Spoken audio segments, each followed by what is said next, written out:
ہرقل شاہ روم نے قریش کے قافلے میں ایک آدمی بلانے کو بھیجا، اور اس وقت یہ لوگ تجارت کے لیے ملک شام گئے ہوئے تھے، اور یہ وہ زمانہ تھا جب رسول اللہ صلی اللہ علیہ وسلم نے قریش اور ابو سفیان سے ایک وقتی عہد کیا ہوا تھا۔ جب ابو سفیان اور دوسرے لوگ ہرقل کے پاس ایلیا پہنچے جہاں ہرقل نے دربار طلب کیا تھا، اس کے گرد روم کے بڑے بڑے لوگ، علماء، وزراء و امراء بیٹھے ہوئے تھے۔ ہرقل نے ان کو اور اپنے ترجمان کو بلوایا، پھر ان سے پوچھا کہ تم میں سے کون شخص مدعی رسالت کا زیادہ قریبی عزیز ہے؟ ابو سفیان کہتے ہیں کہ میں بول اٹھا کہ میں اس کا سب سے زیادہ قریبی رشتہ دار ہوں۔ یہ سن کر ہرقل نے حکم دیا کہ اس ابو سفیان کو میرے قریب لا کر بٹھاؤ اور اس کے ساتھیوں کو اس کی پیٹھ کے پیچھے بٹھا دو۔ پھر اپنے ترجمان سے کہا کہ ان لوگوں سے کہہ دو کہ میں ابو سفیان سے اس شخص یعنی محمد صلی اللہ علیہ وسلم کے حالات پوچھتا ہوں، اگر یہ مجھ سے کسی بات میں جھوٹ بول دے تو تم اس کا جھوٹ ظاہر کر دینا۔ ابو سفیان کا قول ہے کہ خدا کی قسم اگر مجھے یہ غیرت نہ آتی کہ یہ لوگ مجھ کو جھٹلائیں گے تو میں آپ صلی اللہ علیہ وسلم کی نسبت ضرور غلط گوئی سے کام لیتا۔ خیر، پہلی بات جو ہرقل نے مجھ سے پوچھی وہ یہ کہ اس شخص کا خاندان تم لوگوں میں کیسا ہے؟ میں نے کہا وہ تو بڑے اونچے عالی نسب والے ہیں۔ کہنے لگا اس سے پہلے بھی کسی نے تم لوگوں میں ایسی بات کہی تھی؟ میں نے کہا نہیں۔ کہنے لگا اچھا اس کے بڑوں میں کوئی بادشاہ ہوا ہے؟ میں نے کہا نہیں۔ پھر اس نے کہا بڑے لوگوں نے اس کی پیروی اختیار کی ہے یا کمزوروں نے؟ میں نے کہا نہیں، کمزوروں نے۔ پھر کہنے لگا اس کے تابعدار روز بڑھتے جاتے ہیں یا کوئی ساتھی پھر بھی جاتا ہے؟ میں نے کہا نہیں۔ کہنے لگا کیا اپنے اس دعوی نبوت سے پہلے کبھی کسی بھی موقع پر اس نے جھوٹ بولا ہے؟ میں نے کہا نہیں، اور اب ہماری اس سے صلح کی ایک مقررہ مدت ٹھہری ہوئی ہے، معلوم نہیں وہ اس میں کیا کرنے والا ہے۔ ابو سفیان کہتے ہیں میں اس بات کے سوا اور کوئی جھوٹ اس گفتگو میں شامل نہ کر سکا۔ ہرقل نے کہا کیا تمہاری اس سے کبھی لڑائی بھی ہوئی ہے؟ ہم نے کہا کہ ہاں۔ بولا پھر تمہاری اور اس کی جنگ کا کیا حال ہوتا ہے؟ میں نے کہا لڑائی ڈول کی طرح ہے، کبھی وہ ہم سے میدان جنگ جیت لیتے ہیں اور کبھی ہم ان سے جیت لیتے ہیں۔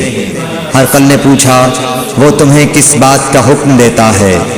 میں نے کہا وہ کہتا ہے کہ صرف ایک اللہ ہی کی عبادت کرو، اس کا کسی کو شریک نہ بناؤ، اور اپنے باپ دادا کی شرک کی باتیں چھوڑ دو، اور ہمیں نماز پڑھنے، سچ بولنے، پرہیزگاری اور صلہ رحمی کا حکم دیتا ہے۔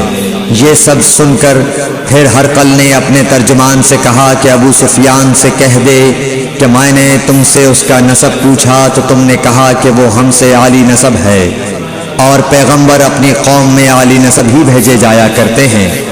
میں نے تم سے پوچھا کہ دعوی نبوت کی یہ بات تمہارے اندر اس سے پہلے کسی اور نے بھی کہی تھی؟ تو تم نے جواب دیا کہ نہیں۔ تب میں نے اپنے دل میں کہا کہ اگر یہ بات اس سے پہلے کسی اور نے کہی ہوتی تو میں سمجھتا کہ اس شخص نے بھی اسی بات کی تقلید کی ہے جو پہلے کہی جا چکی ہے۔ میں نے تم سے پوچھا کہ اس کے بڑوں میں کوئی بادشاہ بھی گزرا ہے تو تم نے کہا کہ نہیں۔ تو میں نے دل میں کہا کہ ان کے بزرگوں میں سے کوئی بادشاہ ہوا ہوگا تو کہہ دوں گا کہ وہ شخص اس بہانے اپنے آباء و اجداد کی بادشاہت اور ان کا ملک دوبارہ حاصل کرنا چاہتا ہے۔ اور میں نے تم سے پوچھا کہ اس بات کے کہنے یعنی پیغمبری کا دعویٰ کرنے سے پہلے تم نے کبھی اس کو دروغ گوئی کا الزام لگایا ہے؟ تم نے کہا کہ نہیں۔ تو میں نے سمجھ لیا کہ جو شخص آدمیوں کے ساتھ دروغ گوئی سے بچے وہ اللہ کے بارے میں کیسے جھوٹی بات کہہ سکتا ہے۔ اور میں نے تم سے پوچھا کہ بڑے لوگ اس کے پیرو ہوتے ہیں یا کمزور آدمی؟ تم نے کہا کمزوروں نے اس کی اتباع کی ہے۔ تو دراصل یہی لوگ پیغمبروں کے متبعین ہوتے ہیں۔ اور میں نے تم سے پوچھا کہ اس کے ساتھی بڑھ رہے ہیں یا کم ہو رہے ہیں؟ تم نے کہا کہ وہ بڑھ رہے ہیں، اور ایمان کی کیفیت یہی ہوتی ہے حتیٰ کہ وہ کامل ہو جاتا ہے۔ اور میں نے تم سے پوچھا کہ آیا کوئی شخص اس کے دین سے ناخوش ہو کر مرتد بھی ہو جاتا ہے؟ تم نے کہا نہیں۔ تو ایمان کی خاصیت بھی یہی ہے، جن کے دلوں میں اس کی مسرت رچ بس جائے وہ اس سے لوٹا نہیں کرتے۔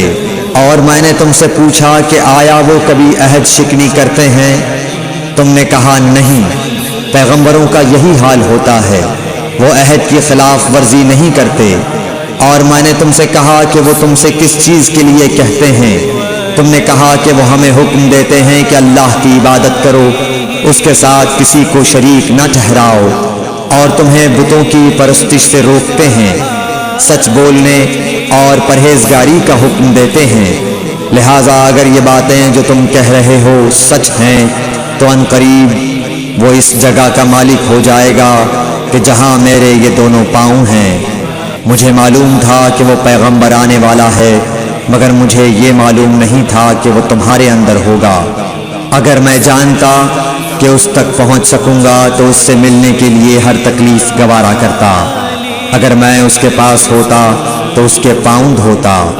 ہرقل نے رسول اللہ صلی اللہ علیہ وسلم کا وہ خط منگایا جو آپ نے وحیہ کلبی رضی اللہ تعالیٰ عنہ کے ذریعے حاکم بصرہ کے پاس بھیجا تھا، اور اس نے وہ ہرقل کے پاس بھیج دیا تھا۔ پھر اس کو پڑھا تو اس میں لکھا تھا، اللہ کے نام کے ساتھ جو نہایت مہربان اور رحم والا ہے۔ اللہ کے بندے اور اس کے پیغمبر محمد صلی اللہ علیہ وسلم کی طرف سے یہ خط ہے شاہ روم کے لیے۔ اس شخص پر سلام ہو جو ہدایت کی پیروی کرے۔ اس کے بعد میں آپ کے سامنے دعوت اسلام پیش کرتا ہوں۔ اگر آپ اسلام لے آئیں گے تو دین و دنیا میں سلامتی نصیب ہوگی، اللہ آپ کو دوہرا ثواب دے گا۔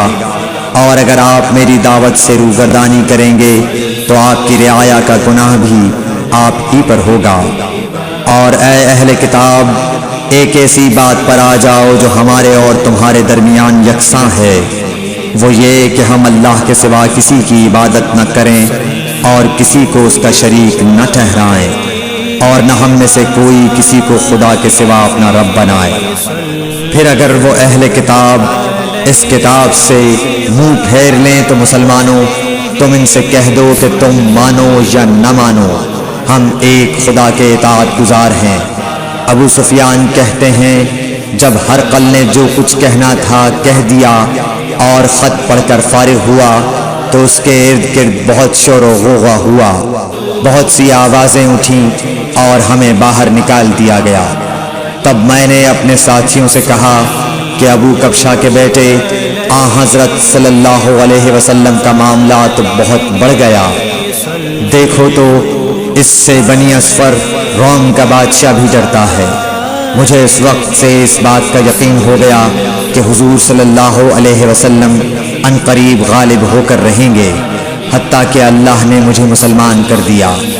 راوی کا بیان ہے کہ ابن ناطور ایلیا کا حاکم ہرقل کا مصاحب اور شام کے نصارہ کا لاٹ پادری بیان کرتا تھا کہ ہرقل جب ایلیا آیا ایک دن صبح کو پریشان اٹھا تو اس کے درباریوں نے دریافت کیا کہ آج ہم آپ کی حالت بدلی ہوئی پاتے ہیں، کیا وجہ ہے؟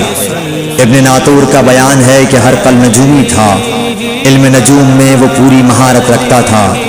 اس نے اپنے ہم نشینوں کو بتایا کہ میں نے آج رات ستاروں پر نظر ڈالی تو دیکھا کہ ختنہ کرنے والوں کا بادشاہ ہمارے ملک پر غالب آ گیا ہے۔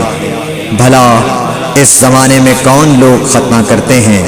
انہوں نے کہا کہ یہود کے سوا کوئی ختنہ نہیں کرتا، سو ان کی وجہ سے پریشان نہ ہوں۔ سلطنت کے تمام شہروں میں یہ حکم لکھ بھیجیے کہ وہاں جتنے یہودی ہوں سب قتل کر دیے جائیں۔ وہ لوگ انہی باتوں میں مشغول تھے کہ ہرقل کے پاس ایک آدمی لایا گیا جسے شاہ غسان نے بھیجا تھا۔ اس نے رسول اللہ صلی اللہ علیہ وسلم کے حالات بیان کیے۔ جب ہرقل نے سارے حالات سن لیے تو کہا کہ جا کر دیکھو وہ ختنہ کیے ہوئے ہے یا نہیں۔ انہوں نے اسے دیکھا تو بتلایا کہ وہ ختنہ کیا ہوا ہے۔ ہرقل نے جب اس شخص سے عرب کے بارے میں پوچھا تو اس نے بتلایا کہ وہ ختنہ کرتے ہیں۔ تب ہرقل نے کہا کہ یہی محمد صلی اللہ علیہ وسلم اس امت کے بادشاہ ہیں جو پیدا ہو چکے ہیں۔ پھر اس نے اپنے ایک دوست کو رومیہ خط لکھا اور وہ بھی علم نجوم میں ہرقل کی طرح ماہر تھا۔ پھر وہاں سے ہرقل حمص چلا گیا۔ ابھی حمص سے نکلا نہیں تھا کہ اس کے دوست کا خط اس کے جواب میں آ گیا۔ اس کی رائے بھی حضور صلی اللہ علیہ وسلم کے ظہور کے بارے میں ہرقل کے موافق تھی کہ محمد صلی اللہ علیہ وسلم واقعی پیغمبر ہیں۔ اس کے بعد ہرقل نے روم کے بڑے آدمیوں کو اپنے حمص کے محل میں طلب کیا اور اس کے حکم سے محل کے دروازے بند کر لیے گئے۔ پھر وہ اپنے خاص محل سے باہر آیا اور کہا، اے روم والو، کیا ہدایت اور کامیابی میں کچھ حصہ تمہارے لیے بھی ہے؟ اگر تم اپنی سلطنت کی بقا چاہتے ہو تو پھر اس نبی صلی اللہ علیہ وسلم کی بیعت کر لو اور مسلمان ہو جاؤ۔ یہ سننا تھا کہ پھر لوگ وحشی گدھوں کی طرح دروازوں کی طرف دوڑے مگر انہیں بند پایا۔ آخر جب ہرقل نے اس بات سے ان کی یہ نفرت دیکھی اور ان کے ایمان لانے سے مایوس ہو گیا تو کہنے لگا کہ ان لوگوں کو میرے پاس لاؤ۔ جب وہ دوبارہ آئے تو اس نے کہا، میں نے جو بات کہی تھی اس سے تمہاری دینی پختگی کی آزمائش مقصود تھی، سو وہ میں نے دیکھ لی۔